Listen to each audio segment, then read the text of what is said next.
Coming up. Push the button, push the button, push the button. Shoot the breeze. Be your lovely self.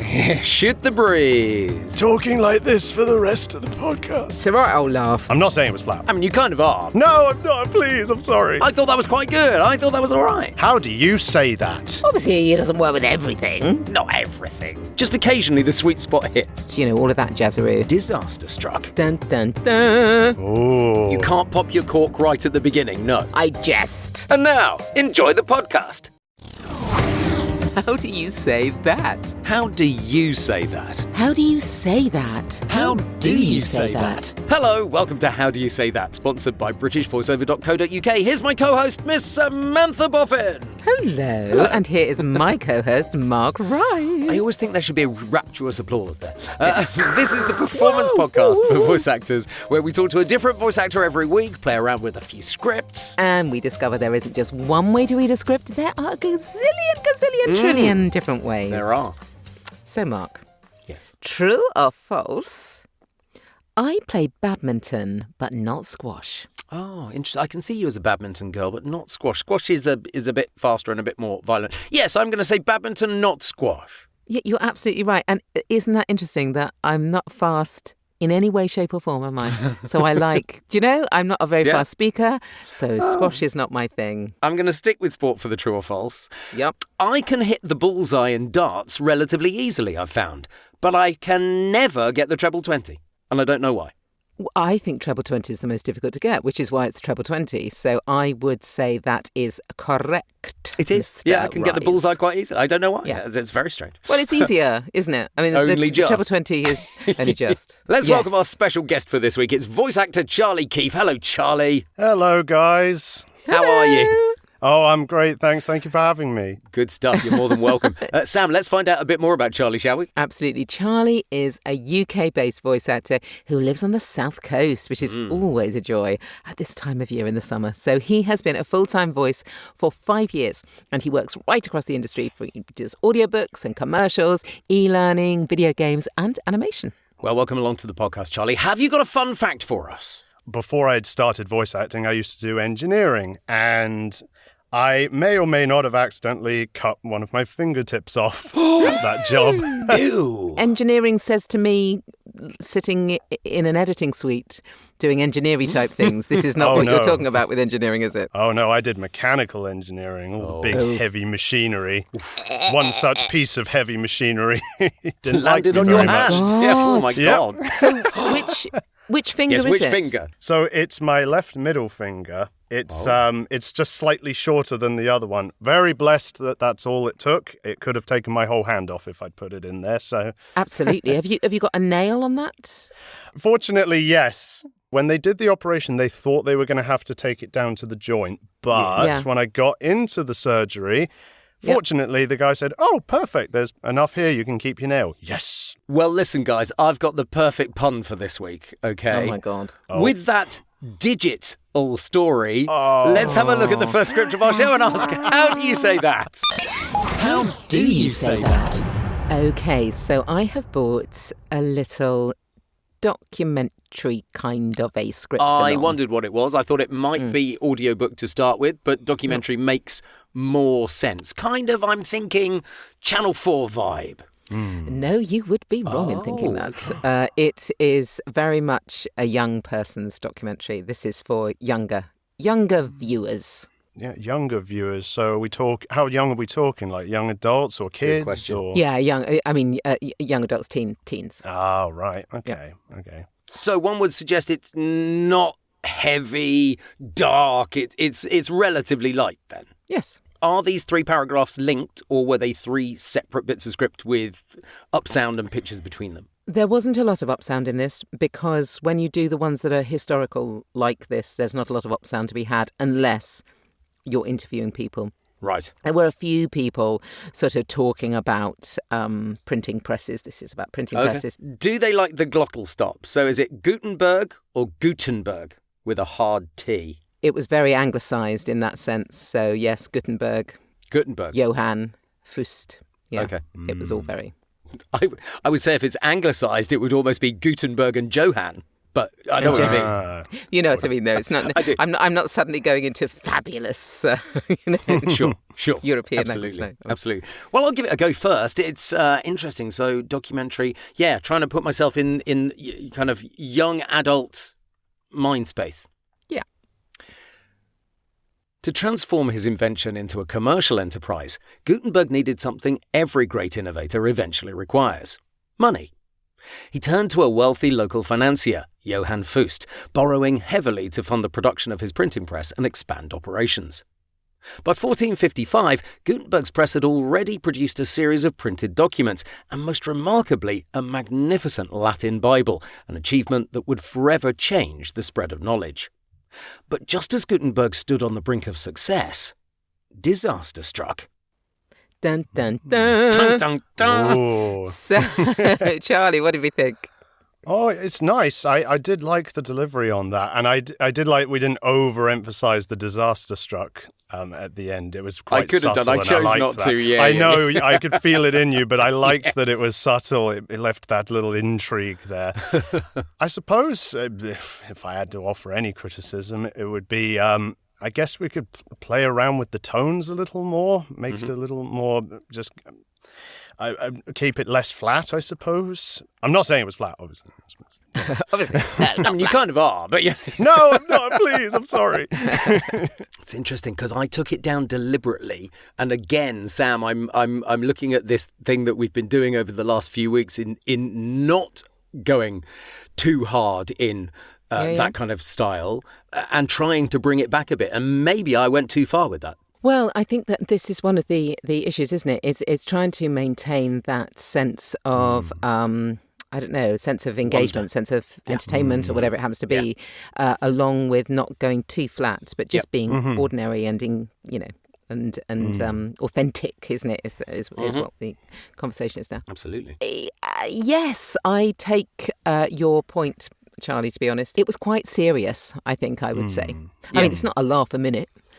Gutenberg's press, it's a right old laugh. But on the other hand, I suppose there is an upbeat form of, and it's trying to make something that's quite dry, quite entertaining. Yeah, I suppose. guess. Yeah.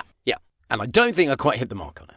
What I did love about it was quite subtle, and pace-wise, it was informative. You absolutely landed all the ideas and all of that jazzeroo. Charlie, your turn. More entertaining, please. My turn? I think is what we're saying. Oh, boy. More entertaining. More entertaining, but not too much.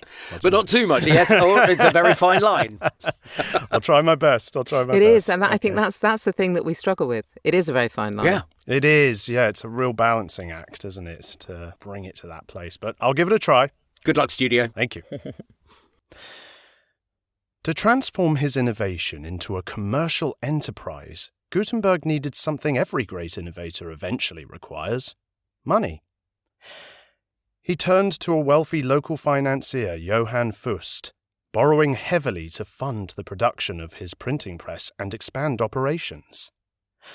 By 1455, Gutenberg's press had already produced a series of printed documents and, most remarkably, a magnificent Latin Bible. An achievement that would forever change the spread of knowledge. But just as Gutenberg stood on the brink of success, disaster struck. I think that was more entertaining for me. I just wondered about pace. I mean, I'm always prone to going too fast. I wondered if that wasn't just a fraction too slow for a young adult audience. No, that's fair. That's fair. I definitely could have gone a bit faster. Am I right, Sam, or am I barking up the wrong tree, do you think? What I was going to say is that felt as though it was for a slightly younger audience even than we were talking to, in fact. So I think it felt as though it was more aimed at sort of 8 to 10-year-olds maybe. Yeah. So you were introducing conceptually, and so you were going slower. You were introducing conceptually things that they'd probably not heard of before. Yes, Latin like Bible, money at the very beginning paragraph. Money, exactly, all of those sort of things. Yes, and that's all I would have said, is that I felt you pitched it slightly young. Okay. And if it if it had been for 8-year-olds, I would have said actually probably it's a complicated lot of information, and that would have probably felt okay. All of the ideas landed. And I think Absolutely. actually that's interesting, isn't it? The difference between a CBeebies audience and a CBBC audience or slightly older kids, slightly younger kids is an interesting one. Yeah, and there was a beautiful lightness of touch, I have to say, with the tone you chose as well. That was, it felt really kind of, friendly, upbeat, that kind of thing. Yeah. Oh, thank you. Yeah. I don't think it takes me any closer to where you actually did it. So I'm interested to hear, Sam, where you actually pitched it in the end. Yes, well, I'll give it a go. I don't think it's going to be rocket science, this. Okay. I just think it's... Well, it's not rocket science, it's printing. Hard, yeah. Okay. To transform his invention into a commercial enterprise, Gutenberg needed something every great innovator eventually requires: money. He turned to a wealthy local financier, Johann Fust, borrowing heavily to fund the production of his printing press and expand operations. By 1455, Gutenberg's press had already produced a series of printed documents and, most remarkably, a magnificent Latin Bible, an achievement that would forever change the spread of knowledge. But just as Gutenberg stood on the brink of success, disaster struck. There was a beautiful arc to that. What did you think, Charlie? Yeah, I really like how it slowly weaved its way into the end and we got slightly more dramatic. The subtlety was lovely. Really, really nice. You're right, though. The drama did build. Absolutely. It was. Very slow. Really, really nice. Trying to add a little jeopardy to Gutenberg's press. But, well, disaster has struck. What struck? I liked a magnificent Latin Bible, just in case this audience knew nothing about Gutenberg, that introduced that idea to them. And I wonder if, I'm sort of thinking back, I wonder if it's a bit flowery, the way I did it. There was a little more ups and downs, lights and shade, all of that kind of stuff, I think, in it. And I think that's probably what they wanted. It's a very kind of dry subject. Yeah. So maybe working a little harder. Pacey. In terms of pace, I thought it was quite pacey. It was nice. I liked it. There's a lot of exposition in it, really. Yes. It's really difficult, actually, because it's simply how I did it. Obviously, it's not the only way it could have been done. Well, that's script number 1, but it is worthwhile remembering that the scripts we work on, we've changed some names and some details to avoid copyright issues. You can find both of the scripts that we're using in the show notes of this episode. Play How Do You Say That?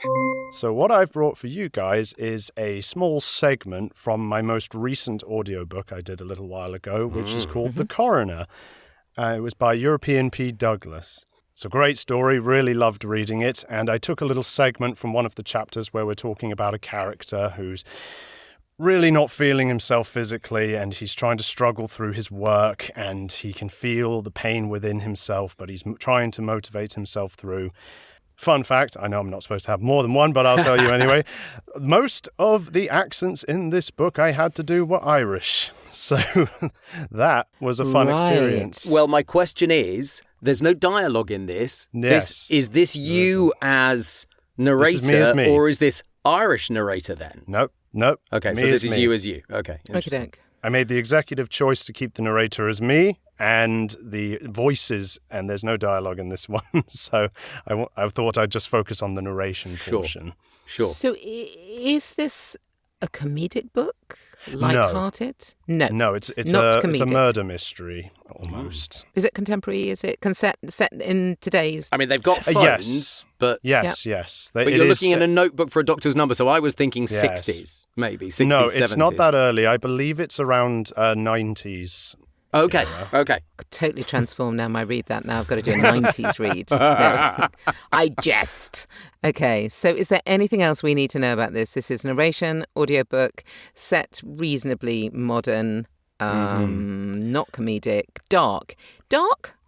Well, no, it gets dark. Yeah. It's like a thriller story. It starts out relatively calm, and we're in the calmer era, as it were, for the book. Later on, it does get darker, and it does get darker quicker. But at the moment, it's still relatively medium in tone, I would say. We're not light, obviously, because we're talking about a man who's struggling at the moment. But would it be helpful to know what kind of man Stirling was? So he's how old is he? About 50-something-year-old police officer who's, he's getting on a bit. He's put on a bit of weight. He's got a lot of problems physically, medically with his back and his gut. And he wants to keep doing his job as long as he possibly can because he loves what he does, but he's realizing that age is catching up with him. His medical conditions are getting worse. And this book follows him as he goes through almost one last case, as it were. Interesting. A very interesting one. Okay. I'll give it my best shot. Yeah, go for it. Okay. By the time he got to his desk the following morning, Stirling's abdomen still felt like he'd done 100 crunches, and he groaned at the pain as he sat down. He didn't intend to get up soon and feel that again. He spent half an hour going through the paperwork on his desk, signing off on things and putting papers in their proper piles for filing. Each time he bent his stomach even a little, it reminded him of the cramped muscles there. He picked up the phone, started looking through his notebook for his doctor's number. Perhaps the time had come to cave in on this one. Charlie, what did you think? Oh, I like that. I liked where it was building to slowly, and I did like the ending where we added that sigh right there, like we're really I wondered if you would like that or not. Yes, I really liked it too, but there are some book authors that say, no, in narrating terms, don't do that. So was your author happier with things like that?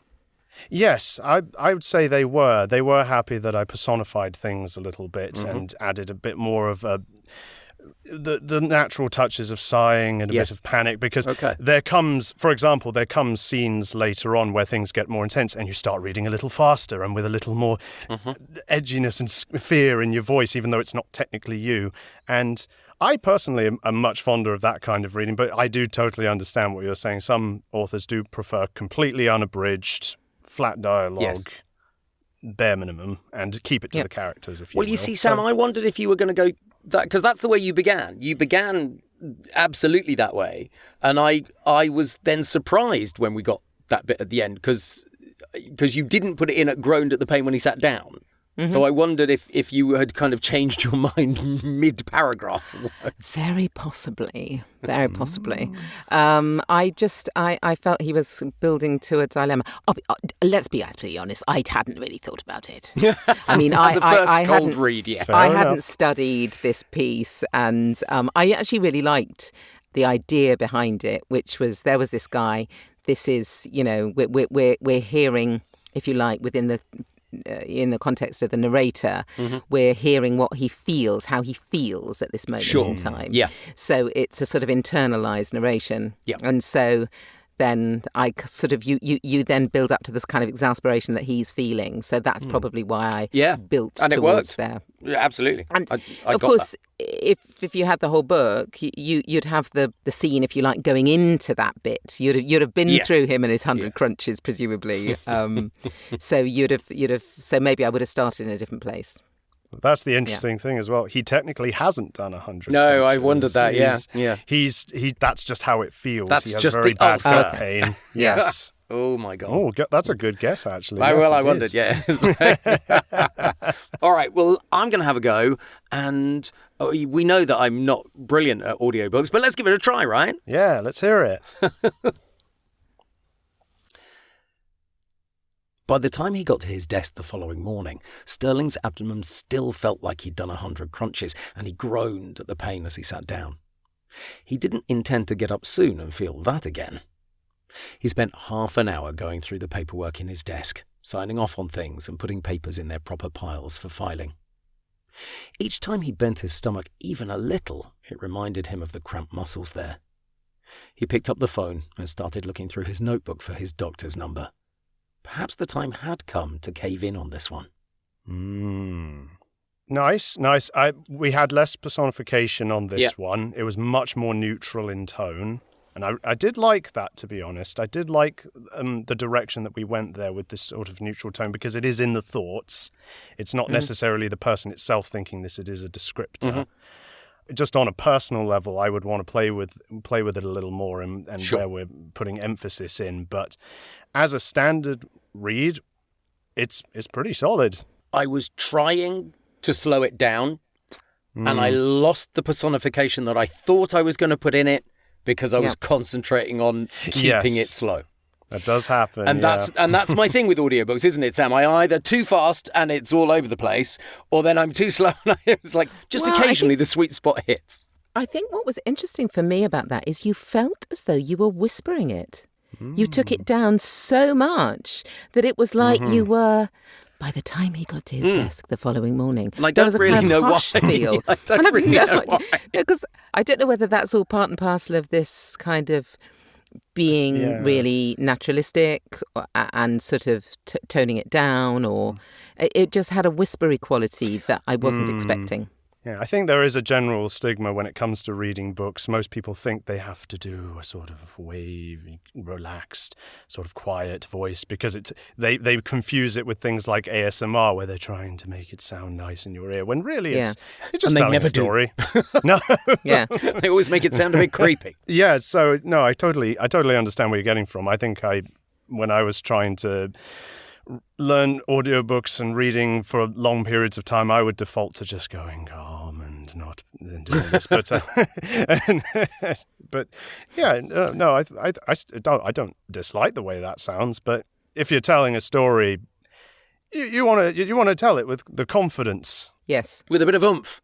Yeah, a little bit of. Well, I think because it's actually quite, as somebody who listens to audiobooks daily, I listen to them all the time. I think I would get exhausted trying to pick up on somebody that was a bit whispery. That would be the only thing. Not because I couldn't turn it up. It's just that you'd think, come on, when are you going to... Yeah. That's a really good critique, though, Sam. That's a great critique, that.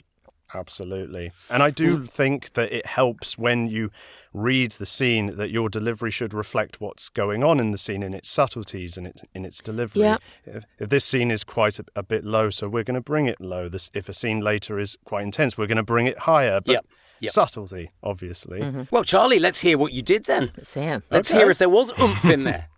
Oh, well, I'll bring it back. Let's see. All right, let's do this.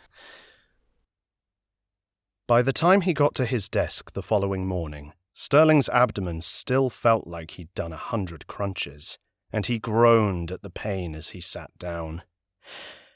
He didn't intend to get up soon and feel that again. He spent half an hour going through the paperwork in his desk, signing off on things and putting papers in their proper piles for filing. Each time he bent his stomach even a little, it reminded him of the cramped muscles there.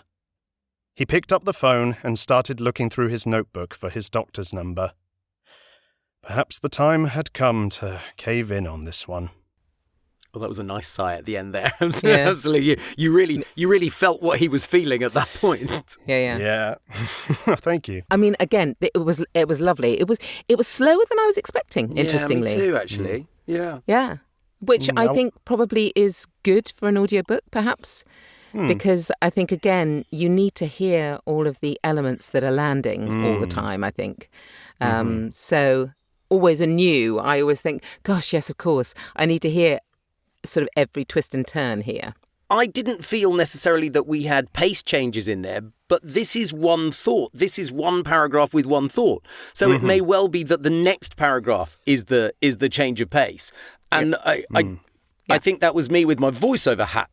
Sitting there thinking, oh, that's a similar pace to the previous sentence. But that's not necessarily the way the book would go.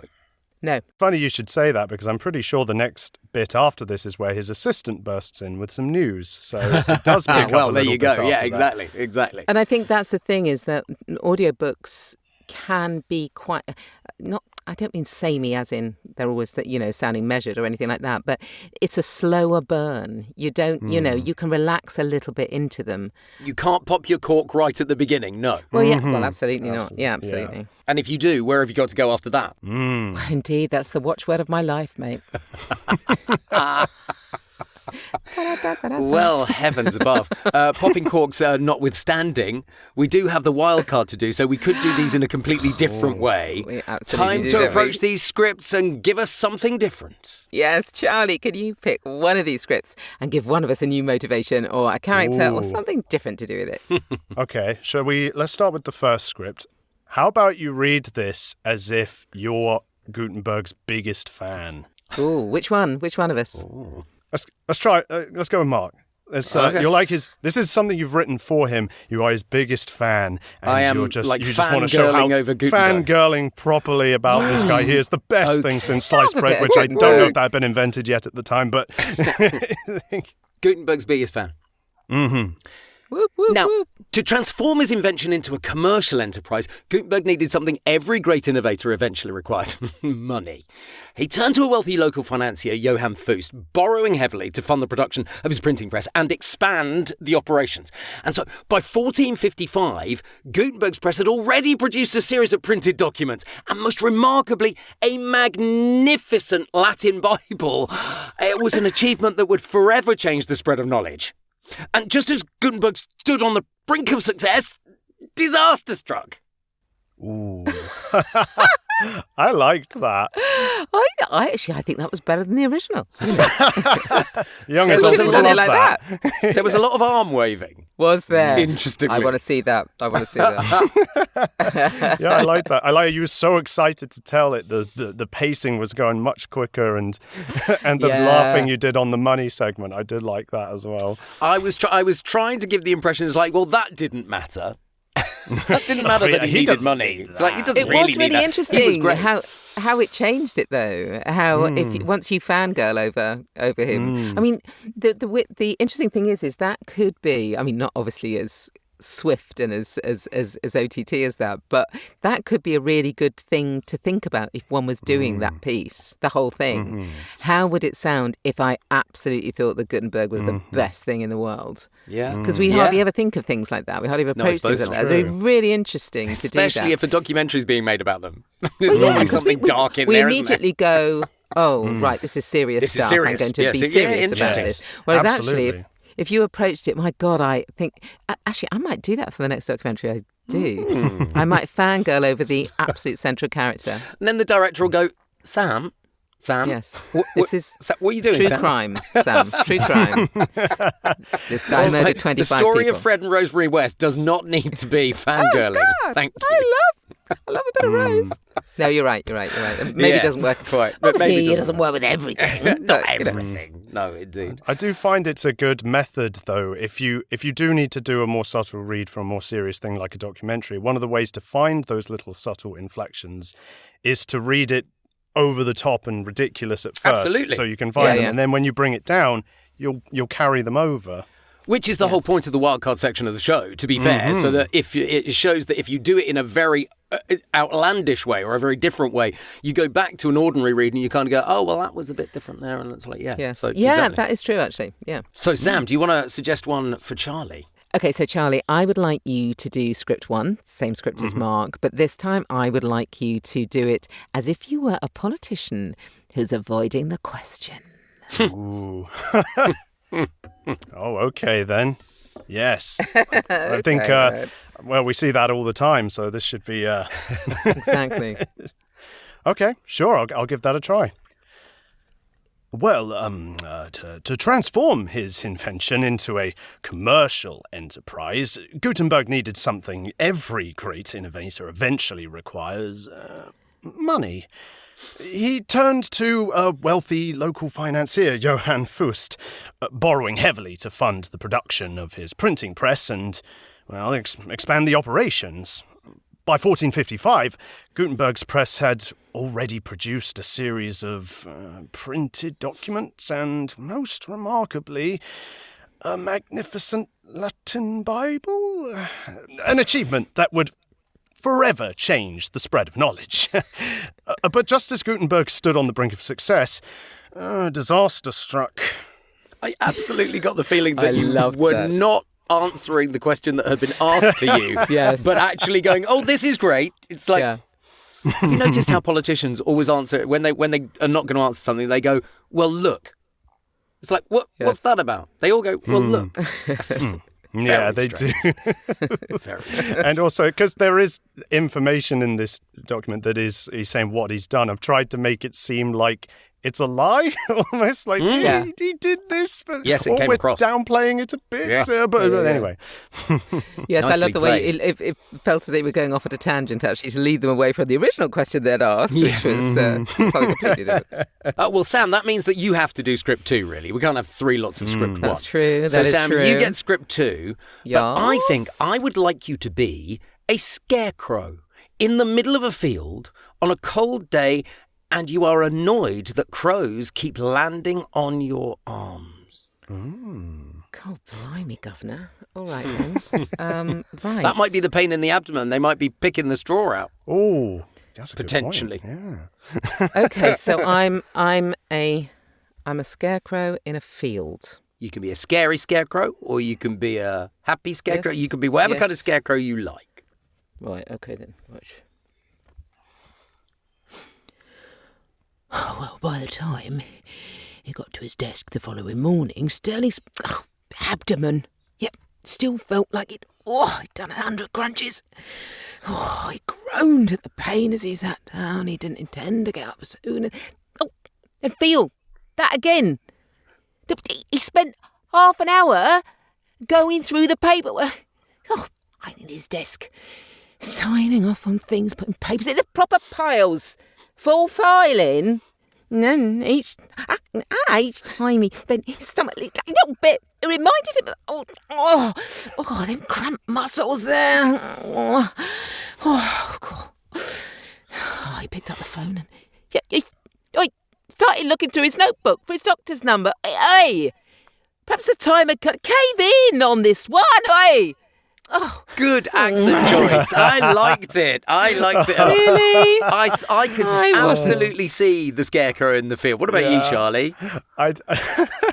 Sorry, I'm laughing. That was really good. I liked that a lot. I did like the inflections with the pecking.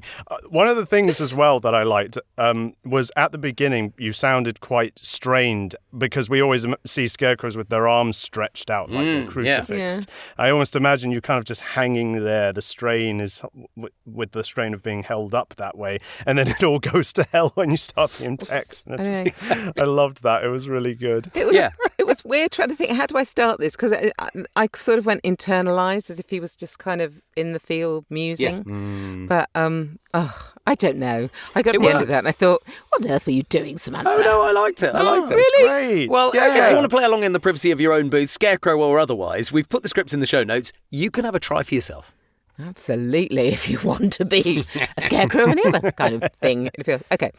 So, Charlie, for new actors who feel awkward about promoting themselves, what is the biggest mindset shift you think they need to make?